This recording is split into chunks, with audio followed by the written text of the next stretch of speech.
Family channel में। Babies को cold और कफ बहुत जल्दी हो जाते हैं क्योंकि उनके कमजोर इम्यून सिस्टम में वायरल इन्फेक्शन से लड़ने की क्षमता नहीं होती है। तो आइए डिटेल में जानते हैं कफ के कॉजेस, सिम्टम्स और रेमेडीज के बारे में। Flu, cold, asthma, tuberculosis, choking, viral infections. अगर आपके बेबी को कफ है तो सबसे पहले आप ये जानिए कि उसको कौन से प्रकार के कफ है।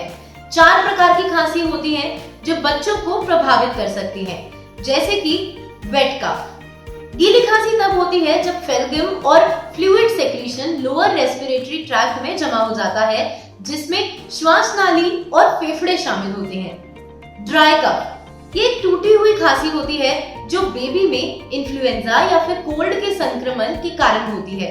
ये नोज और थ्रोट के साथ अपर रेस्पिरेटरी ट्रैक्ट को भी प्रभावित करता है। क्रूप कफ ये एक सूखी और कठोर खांसी की बीमारी होती है। इस स्थिति में बच्चे की विंड पाइप या फिर अपर ट्रेक्रिया स्वेल हो जाता है। वोकल कॉर्ड में आई हुई स्वेलिंग की वजह से खांसी बार्किंग साउंड जैसी हो जाती है। ऐसे में बच्चा सांस लेते वक्त भी काफी आवाज करता है, जिसे स्ट्राइडर कहते हैं। वूपिंग कफ ये एक नॉर्मल खांसी की तरह ही होती है, लेकिन रात को सोते टाइम ये काफी ज्यादा बढ़ जाती है।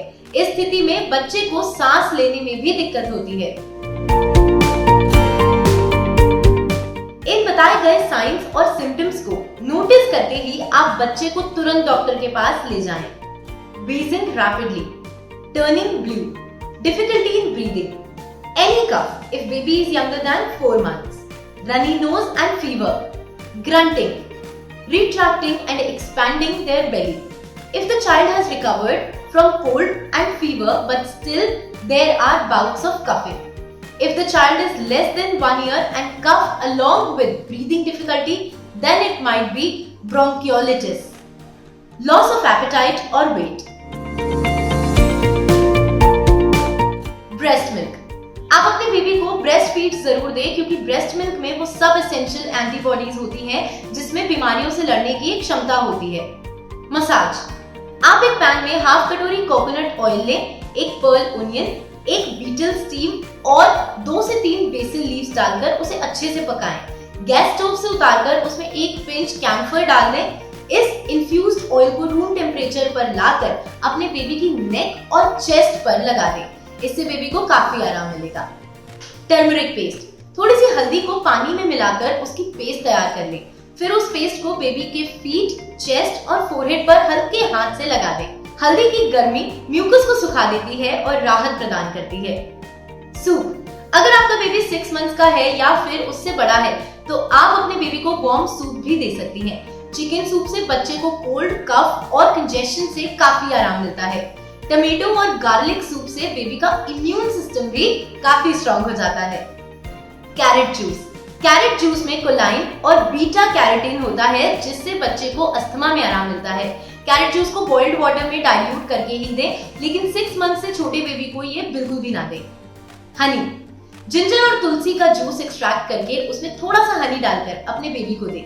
इससे उनको खांसी से काफी राहत महसूस होगी। 1 साल से छोटे बच्चे को ये बिल्कुल भी ना दें। गार्लिक और कैरम पाउच लहसुन की 2 बड़ी कलियां और 1 स्पून अजवाइन लेकर इसे ड्राई रोस्ट कर लें। इसे ठंडा करके एक साफ मसलिन क्लॉथ लेकर इसका एक पाउच बना लें। इससे या तो आप बेबी के पिलो कोट के नीचे रख दें या फिर बेबी की चेस्ट पर इसे 1 से 2 बार जेंटली रब कर दें। इससे बेबी को खांसी से काफी राहत मिलेगी। हालांकि किसी भी रेमेडी को ट्राई करने से पहले एक बार अपने डॉक्टर की सलाह जरूर ले लें। अगर पीडियाट्रिशियन अलाउ करते हैं तो आप सेलिन ड्रॉप्स, सक्शन और ह्यूमिडिफायर भी इस्तेमाल कर सकते हैं। उम्मीद है कि आपको ये वीडियो जरूर पसंद आया होगा, और अगर आपको ये वीडियो यूजफुल लगा है तो इसे लाइक करना ना भूलें। कमेंट सेक्शन में अपने विचार जरूर बताएं। हमारे चैनल को सब्सक्राइब करें और बेल आइकन जरूर दबा दें, क्योंकि हमारे थ्रू एक भी नोटिफिकेशन आपसे मिस नहीं होना चाहिए। और अपने फ्रेंड्स और फैमिली के साथ भी इस इंपॉर्टेंट इन्फॉर्मेशन को जरूर शेयर करें।